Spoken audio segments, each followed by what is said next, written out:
Now we are going to read Shakespeare Sonnet number 73, That time of year thou mayest in me behold.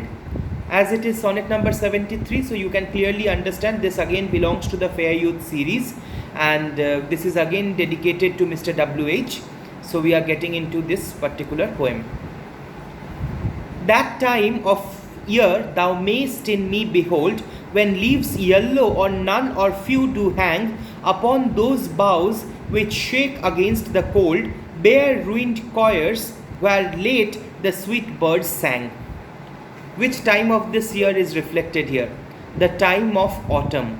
So the poet is assuming, when Shakespeare has originally written these poems, he was not very old, okay, but he is telling his beloved, you, thou means his beloved, Mr. W.H.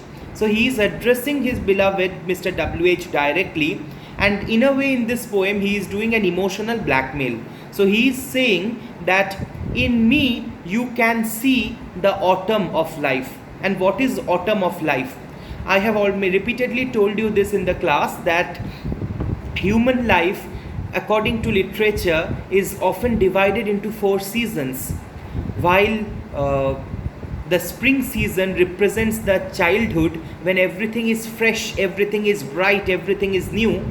Summer season represents the youth, full of vigor, full of energy, full of brightness. Autumn season represents the old age, when that vigor is gradually gone. Just like the trees start shedding their leaves, people lose their hair, lose their strength, lose their beauty with the autumn of life, that is old age. And winter is death. Just like the earth becomes covered in a white layer of snow, and there is hardly any activity in this whole world, not the whole world but rather in Europe and particularly in England, because of the extreme temperatures there in winter. Similarly, human life also become cold, become still when they die. So these 4 seasons have reflections in 4 ages in human life. So when the poet simply says that you can see autumn in me, he means you can see old age in me. Now why is the poet saying this? Let's read and find out. So he says, that time of the year mayst in me behold. You can see in me that time of the year, when yellow leaves on none or few do hang. In that part of the year when the trees have yellow leaves or no leaves at all, or a very last few leaves hang upon the trees. Obviously this is autumn season, because the trees are shedding their leaves in order to conserve water. Upon those boughs which shake against the cold, bare ruined choirs, where late the sweet birds sang. The branches of the trees have become bare, because there are no leaves in these branches, or very last few leaves are there. A cold west wind is blowing, and the cold wind is shaking the branches. Boughs means branches, and no longer are there the sweet birds of spring and summer sitting and singing. So ruined choir is very important expression here. Choir, you know, is a group of singers who sing a melodious song. So here the poet is referring to the birds as the choir, as the singers. In summer season, in spring season, when the trees are full of leaves and flowers and fruits, the birds sit and sing. But in autumn season, the birds have all migrated, because in winter they are not going to get food in these countries, so they have gone to the temperate countries, to the warm countries, so that they can get proper food in winter also. That is why the choirs, the branches are all empty, and the leaves have also fallen, and this is a clear-cut scenery of the autumns in England.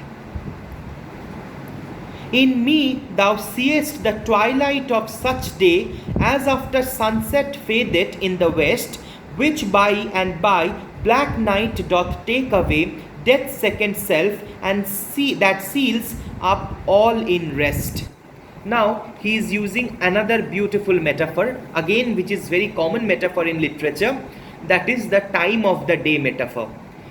Just like human life is divided into 4 seasons, human life can also be compared into 4 different times of the day. Childhood can be compared to the early morning when the sun is just rising. It's just taking it's just beginning the new day. So a child is also beginning the new life, and therefore childhood is compared to dawn or early morning. The midday or the bright sunlight is often compared to youth, when everything is so vibrant, everything is so bright, everything is so full of life, just as the bright sun shining at the mid sky.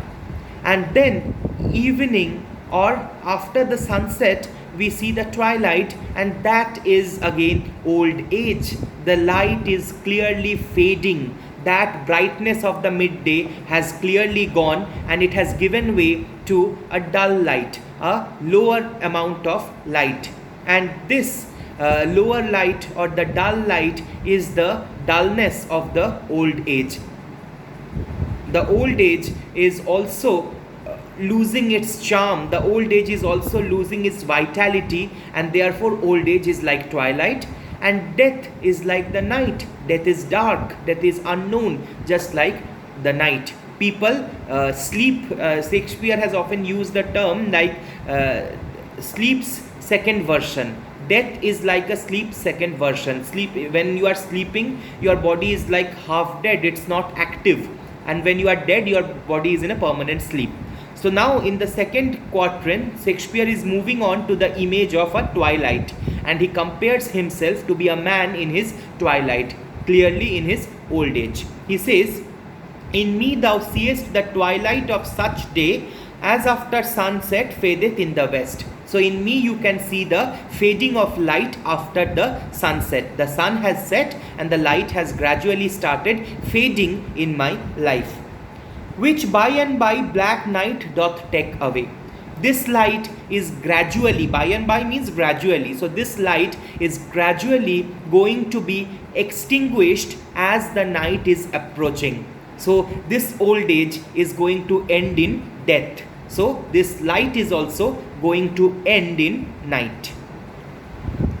Death's second self, and night is death's second self, because I told you night is dark, death is also dark, and that is why night is called death's second self, that seals up all in rest. And why death is second self of the night? Because people rest in the night, people fall asleep in the night, and all their worries, anxieties are calmed down, quietened during their sleep. Similarly, when a person dies, all his troubles, anxieties, pains, everything is washed away, and he goes into eternal rest. That is why night and death is like a long sleep. Now he is using a third metaphor. So as you can see, he is using a series of metaphors in this poem, clearly to present that he is in an old age. Why? We will find it out in the twist, in the couplet. But as of now, let's go to the third quatrain. So he says, "In me thou seest the glowing of such fire, that on the ashes of his youth doth lie, as the deathbed whereon it must expire, consumed with that which was nourished by." So beautifully he describes, again using a metaphor, the old age to the half extinguished hearth. Now you have lit a chulha or a hearth, and you have finished your cooking. So what happens is, gradually the coal or the wood, whatever you have put, is getting extinguished. It's not completely extinguished, but it's gradually losing its flame, it's gradually losing its fire, and now it's about to be extinguished. So obviously this refers to the old age, because old age is the time when the youth is spent, when the energy of the youth is spent, but now it's about to get extinguished. That means life is not ended, life is not finished, but it is about to be finished in old age. So this is the time which is this is the moment that the poet is referring here. "In me thou seest the glowing of such fire, that on the ashes of his youth doth lie." That means you can see that fire in me which is now semi-extinguished, not completely extinguished. And this expression is very important. Ashes of his youth lie, doth lie. This means Youth, what was youth? When the fire was fully burning, when all the coals were burning and red hot fire was there, in which all things could be easily cooked. That was the youth, that was the passion, the power, the energy of the youth. But now that passion, that power is consumed, because that same fire has burnt its own source. By burning the coal, the fire had lived. Now the coal is almost burnt. The energy is the source, the fuel, the source of energy is almost burnt. Naturally, the fire is also reducing. Try to understand, this is a very deep philosophical idea. Basically, your youth is built with vitality, energy, and this vitality, this energy gradually consumes your body and reduces your body to an old age. So youth is always active, and those activities of youth ultimately drain away all the energy from your body, and you are reduced into an old man bereft of any energy, without any energy. So that is why the poet is using this beautiful expression that the fire is burning on the ashes of its youth. That means those coal which had once given the fire its energy are now ending up, now in their last stage. As the deathbed whereon it must expire. So now these coal blocks or these pieces of wood which are burning are going to be the deathbed of the fire. Very soon everything will turn into ash. The whole carbon content will be consumed inside the coal. Coal is combustible because coal is burning because it has carbon in it. So when the fire will eat up all the carbon, then the coal will die, the fire will die in the ash. Similarly, human life is made of vitality, energy. When all the energy is consumed, when all the vitality is consumed, human beings die. Consumed with that which it was nourished by. So once this very coal had nourished the fire, but now the fire has burnt the coal out.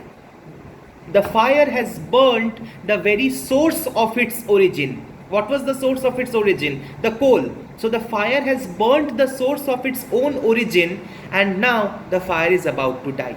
So the youth has burnt the source of its own origin, the vitality of the body that has been eaten up by the activities of the youth, and now the youth has changed into old age and waiting for death.